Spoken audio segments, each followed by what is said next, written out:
Middlemarch, A Study of Provincial Life, by George Eliot.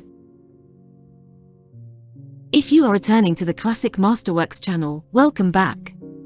If you are new, please don't forget to like and subscribe and hit the bell notification so that you will be made aware of our latest content.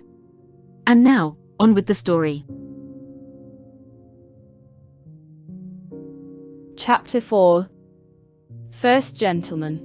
Our deeds are fetters that we forge ourselves. Second Gentleman. Truly, but I think it is the world that brings the iron. Sir James seems determined to do everything you wish, said Celia, as they were driving home from an inspection of the new building site. He is a good creature, and more sensible than anyone would imagine, said Dorothea, inconsiderately. You mean that he appears silly? No, said Dorothea, recollecting herself, and laying her hand on her sister's a moment, but he does not talk equally well on all subjects. I should think none but disagreeable people do, said Celia, in her usual purring way. They must be very dreadful to live with. Only think. At breakfast, and always. Dorothea laughed. Oh, Kitty, you are a wonderful creature. She pinched Celia's chin, being in the mood now to think her very winning and lovely, fit hereafter to be an eternal cherub, and if it were not doctrinally wrong to say so, hardly more in need of salvation than a squirrel. Of course people need not be always talking well. Only one tells the quality of their minds when they try to talk well. You mean that Sir James tries and fails? I was speaking generally. Why do you catechize me about Sir James? It is not the object of his life to please me. Now, Dodo, can you really believe that? Certainly. He thinks of me as a future sister, that is all. Dorothea had never hinted this before, waiting, from a certain shyness on such subjects, which was mutual between the sisters, until it should be introduced by some decisive event. Celia blushed, but said at once, Pray do not make that mistake any longer, Dodo. When Tantripp was brushing my hair the other day, she said that Sir James's man knew from Mrs. Cadwallader's maid that Sir James was to marry the eldest Miss Brooke. How can you let Tantripp talk such gossip to you, Celia? Said Dorothea, indignantly, not the less angry because details asleep in her memory were now awakened to confirm the unwelcome revelation. You must have asked her questions. It is degrading. I see no harm at all in Tantripp's talking to me. It is better to hear what people say. You see what mistakes you make by taking up notions. I am quite sure that Sir James means to make you an offer, and he believes that you will accept him, especially since you have been so pleased with him about the plans. And Uncle too, I know he expects it.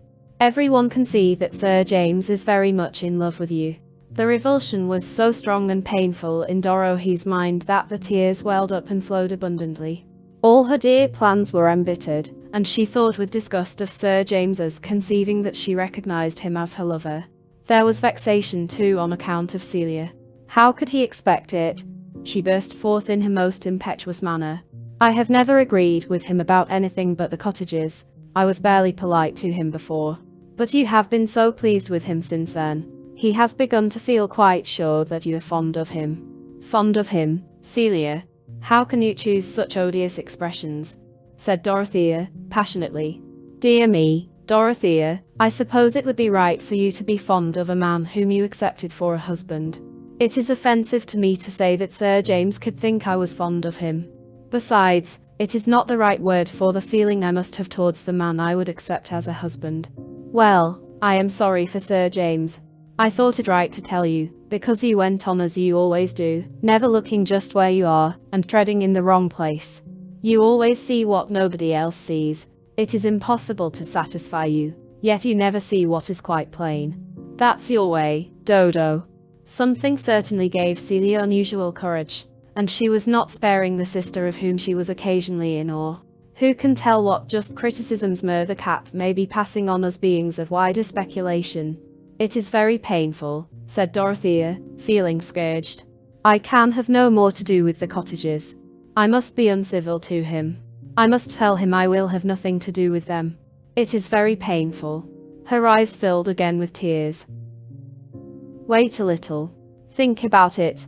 You know he is going away for a day or two to see his sister. There will be nobody besides Lovergood. Celia could not help relenting. Poor Dodo, she went on, in an amiable staccato. It is very hard. It is your favorite fad to draw plans. Fad to draw plans? Do you think I only care about my fellow creatress houses in the childish way?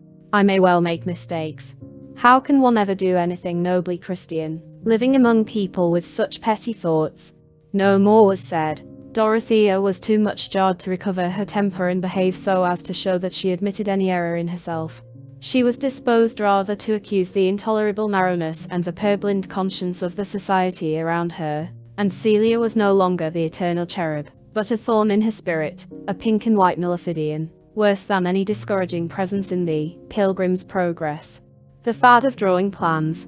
What was life worth? What great faith was possible when the whole effect of one's actions could be withered up into such parched rubbish as that?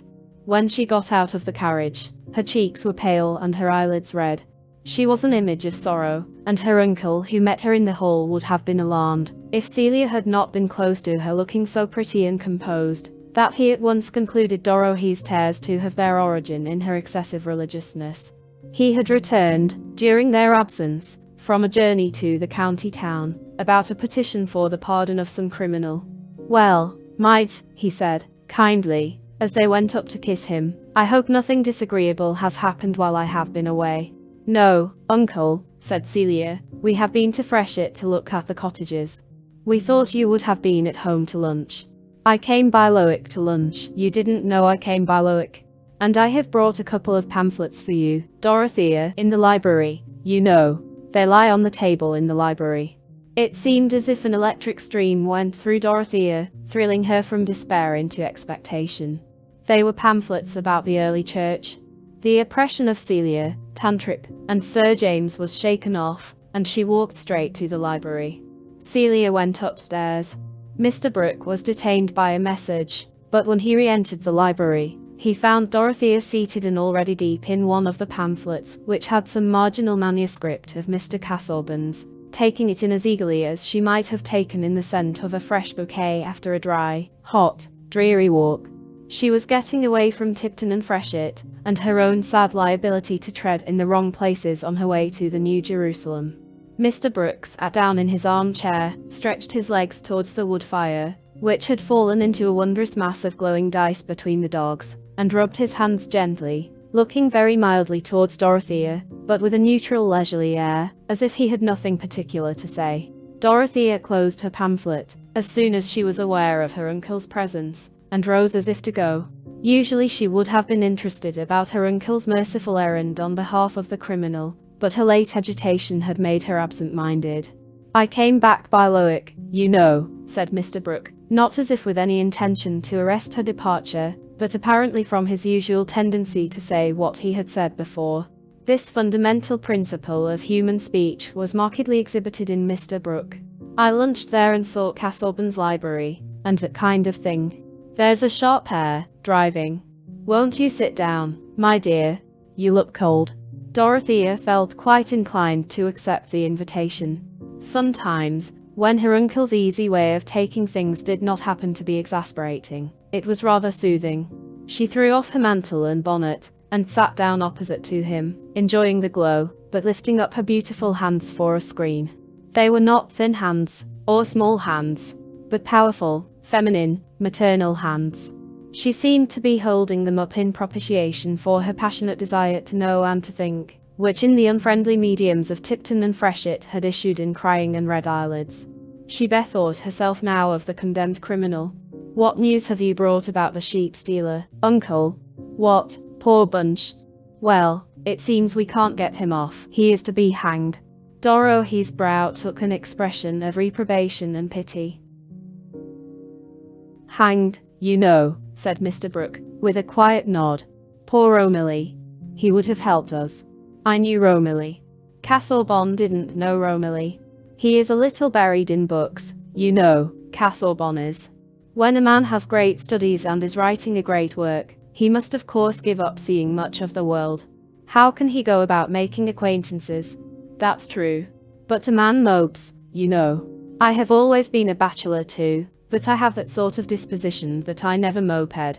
It was my way to go about everywhere and take in everything. I never moped. but I can see that Castlebon does, you know. He wants a companion, you know. It would be a great honor to anyone to be his companion, said Dorothea, energetically. You like him, eh? Said Mr. Brooke, without showing any surprise or other emotion. Well, now, I've known Castlebon 10 years, ever since he came to Lowick. But I never got anything out of him, any ideas, you know. However, he is a tip-top man and maybe a bishop, that kind of thing, you know, if Peel stays in. And he has a very high opinion of you, my dear. Dorothea could not speak. The fact is, he has a very high opinion indeed of you. And he speaks uncommonly well, does Castlebon. He has deferred to me, you not being of age. In short, I have promised to speak to you, though I told him I thought there was not much chance. I was bound to tell him that. I said, my niece is very young, and that kind of thing. But I didn't think it necessary to go into everything. However, the long and the short of it is, that he has asked my permission to make you an offer of marriage, you know, said Mr. Brooke, with his explanatory nod. I thought it better to tell you, my dear. No one could have detected any anxiety in Mr. Brooke's manner, but he did really wish to know something of his niece's mind, that, if there were any need for advice, he might give it in time. What feeling he, as a magistrate who had taken in so many ideas, could make room for, was unmixedly kind. Since Dorothea did not speak immediately, he repeated, I thought it better to tell you, my dear. Thank you, uncle, said Dorothea, in a clear unwavering tone. I am very grateful to Mr. Castlebon. If he makes me an offer, I shall accept him. I admire and honor him more than any man I ever saw. Mr. Brooke paused a little, and then said in a lingering low tone, well, he is a good match in some respects. But now, Chetham is a good match. And our land lies together. I shall never interfere against your wishes, my dear. People should have their own way in marriage, and that sort of thing, up to a certain point, you know. I have always said that, up to a certain point. I wish you to marry well, and I have good reason to believe that Chetham wishes to marry you. I mention it, you know. It is impossible that I should ever marry Sir James Chetham, said Dorothea. If he thinks of marrying me, he has made a great mistake. That is it, you see. One never knows. I should have thought Chetham was just the sort of man a woman would like. Now, pray do not mention him in that light again, uncle, said Dorothea, feeling some of her late irritation revive. Mr. Brooke wondered, and felt that women were an inexhaustible subject of study, since even he at his age was not in a perfect state of scientific prediction about them. Here was a fellow like Chetham with no chance at all. Well, but Castlebon, now, there is no hurry, I mean for you. It's true, every year will tell upon him. He is over 45, you know. I should say a good 27 years older than you. To be sure, if you like learning and standing, and that sort of thing, we can't have everything. And his income is good. He has a handsome property independent of the church. His income is good. Still he is not young, and I must not conceal from you, my dear, that I think his health is not over-strong. I know nothing else against him. I should not wish to have a husband very near my own age, said Dorothea, with grave decision. I should wish to have a husband who was above me in judgment and in all knowledge. Mr. Brooke repeated his subdued, I thought you had more of your own opinion than most girls. I thought you liked your own opinion, liked it, you know. I cannot imagine myself living without some opinions, but I should wish to have good reasons for them, and a wise man could help me to see which opinions had the best foundation, and would help me to live according to them. Very true. You couldn't put it better, beforehand, you know. But there are oddities in things, continued Mr. Brooke, whose conscience was really roused to do the best he could for his niece on this occasion. Life isn't cast in a mold, not cut out by rule and line, and that sort of thing. I never married myself, and it will be the better for you and yours. The fact is, I never loved anyone well enough to put myself into a noose for them. It is a noose, you know. Temper, now, there is temper, and a husband likes to be master. I know that I must expect trials, uncle. Marriage is a state of higher duties. I never thought of it as mere personal ease, said poor Dorothea. Well, You are not fond of show, a great establishment, balls, dinners, that kind of thing. I can see that Casaubon's ways might suit you better than Chetham's. And you shall do as you like, my dear. I would not hinder Casaubon. I said so at once, for there is no knowing how anything may turn out. You have not the same tastes as every young lady, and a clergyman and scholar who may be a bishop, that kind of thing, may suit you better than Chetham. Chetham is a good fellow, a good sound-hearted fellow, you know, but he doesn't go much into ideas. I did, when I was his age. But Casaubon's eyes, now, I think he has hurt them a little with too much reading.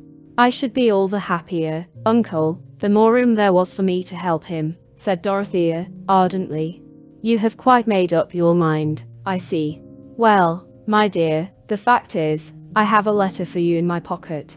Mr. Brooke handed the letter to Dorothea, but as she rose to go away, he added, there is not too much hurry, my dear. Think about it, you know. When Dorothea had left him, he reflected that he had certainly spoken strongly. He had put the risks of marriage before her in a striking manner. It was his duty to do so. But as to pretending to be wise for young people, no uncle, however much he had travelled in his youth, absorbed the new ideas, and dined with celebrities now deceased, could pretend to judge what sort of marriage would turn out well for a young girl who preferred Casaubon to Chetham. In short, woman was a problem which, since Mr. Brooke's mind felt blank before it, could be hardly less complicated than the revolutions of an irregular solid. Thank you for watching. Please join us again soon for the next chapter of George Eliot's Middlemarch.